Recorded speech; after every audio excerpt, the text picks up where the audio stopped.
Thomas the Tank Engine, a franchise with almost 76 years of history. How would you run it? There's so much to take into account. So to simplify this, I separated the franchise into a web. This web contains everything you need to run Thomas. The first string is by far the most difficult one to tackle, pleasing fans and bringing in a new audience. So I took to Twitter and asked some questions. A. What kind of stories? I only got one answer for this. B. CGI or models? I got 4 answers for this. C.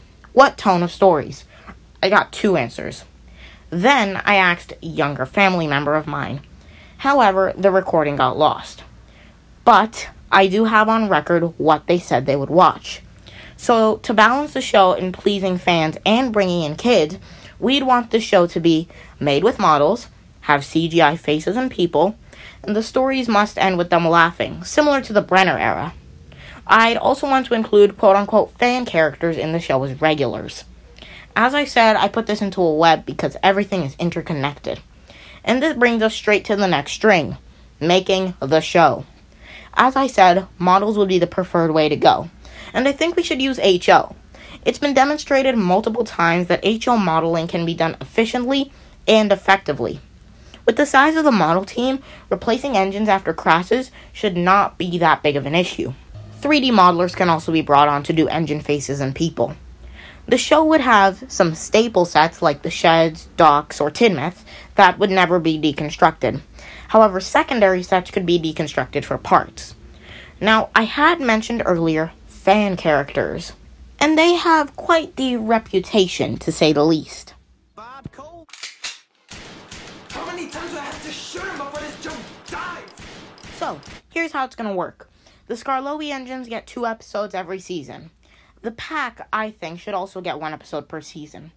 We also have some characters who get an episode every season because they're either iconic or they're just really easy to write for. These characters are Daisy, Spencer, Oliver, Diesel, Thomas, Henry, Gordon, James, and Percy. Now you might be wondering, where is Edward and Toby in this list?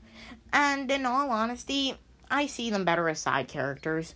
Yes, it's sacrilegious. I mean, they're Edward and Toby, mainstays. And don't worry, they'll appear every season. Though, more as supporting characters for episodes around Gordon, Percy, Thomas, you get the picture. Other characters like Duck, Emily, Salty, they'll be more side characters, getting a role every few seasons. But how will the show be structured? Well, similar to the hit era. Yes, I'm raising a red flag, just hear me out. Thanks to fan stories, it's been proven Thomas episodes can handle a 9-minute runtime. So here's how it'll work. We have the intro, preferably the classic series one by Mike and Jr. Then we have a 4-minute episode. Then a music video. Then a 9-minute episode. Another music video, and another 4-minute episode. And then the outro. Obviously, the music videos are replacing learning segments. As well, the show will be aired on cable and streaming services. So, yeah, that's the show all covered. On to the next string. Merchandise. Oh boy, merchandise. I said this previously on Twitter.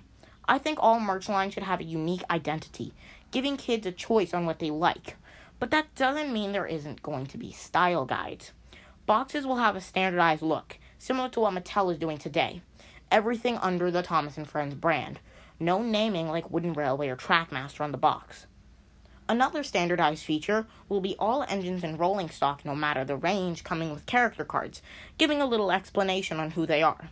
So, let's start with brand 1, Wooden Railway. Wooden Railway will be similar to the 2003 version, and while a lot of people like the 90s version, I think this gives the Wooden Railway brand a little more uniqueness to it. Of course, some characters such as Stepney will need adjustments from their 2000 version. So, a rundown of parts. The smoke box and face will be plastic, the wheels will be plastic, and the dome will be plastic. Everything else, the body, the running board, the chassis, those will all be wood. Now, some elements from newer models will also be taken. For instance, Thomas will have a proper wheel arch as seen in the wood model. And they'll have a little more detail, like the 2011 narrow gauge models made by Tomy. Next, we move on to Trackmaster. These will be made by Playrail. Basically, they'll just start importing their stuff to America and Britain and all the other countries, because they apparently still make their Thomas Trackmaster stuff. So there's really nothing to change or say here. Next, we have the Metal range. This range, no question, had the most changes, going from Ertl to Push-Along. Now, the ideal would be adventurous couplings on a Take-Along body, but I think Take-Along with the metal couplings is just a better option. Yes, the adventurous couplings and Ertl itself is great, but I think it can serve another purpose, and I'll get to that later. The next main brand is My First Thomas. Yep, we're bringing back Golden Bear. Why? I mean, it serves a good purpose. It's a range for younger kids to get started, and I think that's a good thing. So it's going to stick around. And no changes really have to be made to this range, which is great. The last range also doesn't need that many adjustments. Capsule Play-Rail. Why bring Capsule over? Well, I mean, if they're bringing the regular Play-Rail, might as well bring Capsule. It also replaces Minis, and has more function than Minis. It's also cheap. We all know companies like cheap. Now, before we move on to things like set types, variety, and availability, which seeps into distribution, I would also like to mention these are not limiting Thomas licensing opportunities. Thomas can still get licensing for things like video games and miscellaneous toys and plushes and everything. You name it. So, let's get into that. And as I said, the set types, variety, and stuff, those bleed into distribution. So I'll tackle both at once. The show will be distributed every few years. Yes, it's not a season a year. I think giving it some time in the end will help the quality of the show.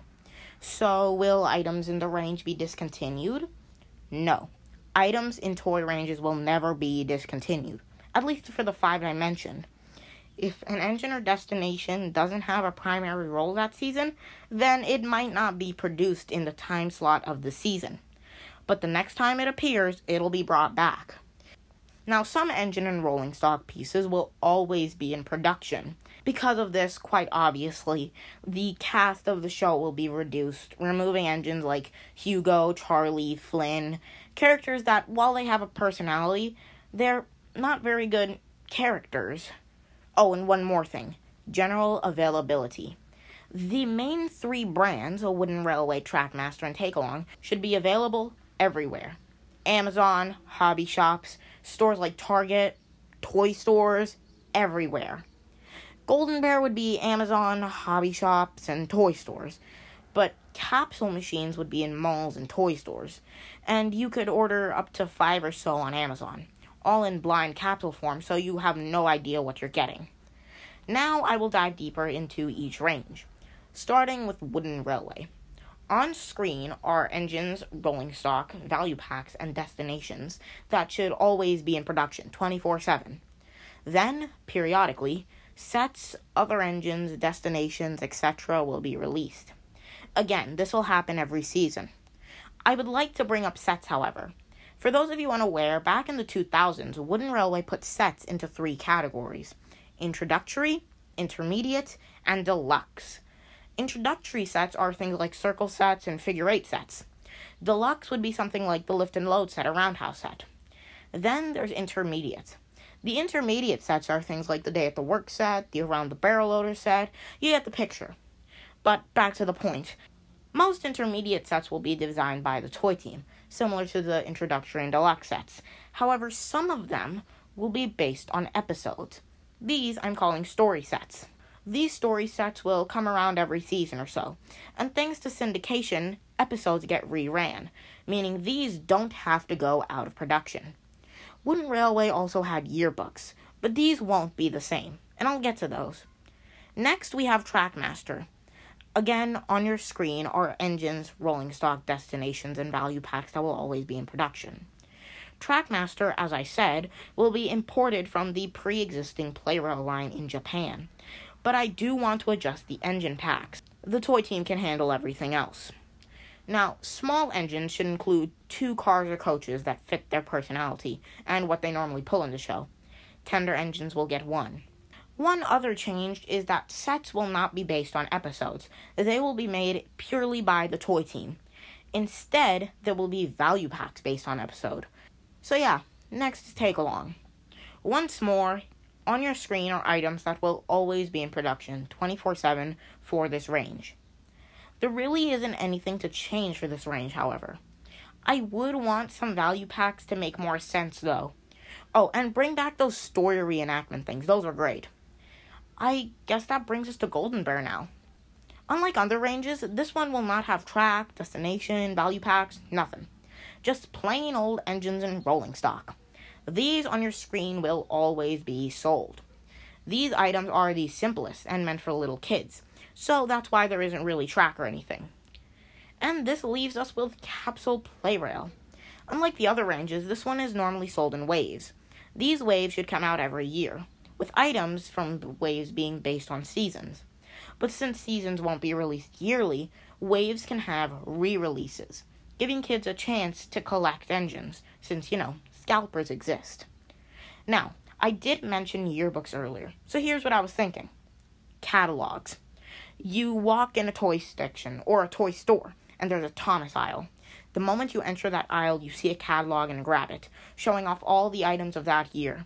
A few pages for Wooden Railway, showing off a layout, a take-along section with sets all over, the world of Trackmaster, and a giant 2-page spread layout, a Golden Bear section with engines happy and smiling with speech bubbles and catchphrases, and at the end, a capsule poster and checklist on the next page. Great, isn't it? Well, that finishes off this string. On to the next one, marketing. I'm talking ads, events, crossovers, you name it. Publicity. Thomas has a podcast, make it public. I want ads on streaming services, kids channels, YouTube, places that'll get a lot of consumption. We'd also want events like More Day Out with Thomas, giving places like the Tallyland the right to use Skarloey faces again. Crossovers can also work. Not with other shows, but similar to the Crom crossover, bringing Thomas to brands. That's what we want to see. Posters and toy displays will be standardized, using character art that, actually looks like the characters. Or maybe even using pictures of the models themselves. We'll also bring back the Steam Team. No, not the one in the show. Anyone can be a Tinma Sheds. But the Steam Team in this case is more for marketing. Characters the public will automatically think of when they think of Thomas and Friends. That's really it for marketing, so let's move on to the last string. One I wanted to say for last. Anniversaries. Now, this one you can't really plan out. It's pretty niche, but I do have some ideas that I want to throw out there. Now, this first idea I think should happen every 5 years. A little Thomas party meetup thing. Thomas fans come together to celebrate another 5 years of their favorite franchise. It's simple, but at the same time a nice idea. On to what I really want to show off. Here I have 4 ideas for the anniversary celebrations that'll happen every 10 years. First, we have show montages. Clips of every era of Thomas history from the past few decades and onwards, all put together with some nice music in the background. You get the idea.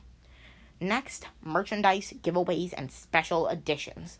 A special 1,000 item run of a gold Thomas. Thomas with a party hat, only sold in that anniversary year. Things to celebrate. My next, and hopefully the one that'll get you all excited. Ertl Waves. Yes, Ertl.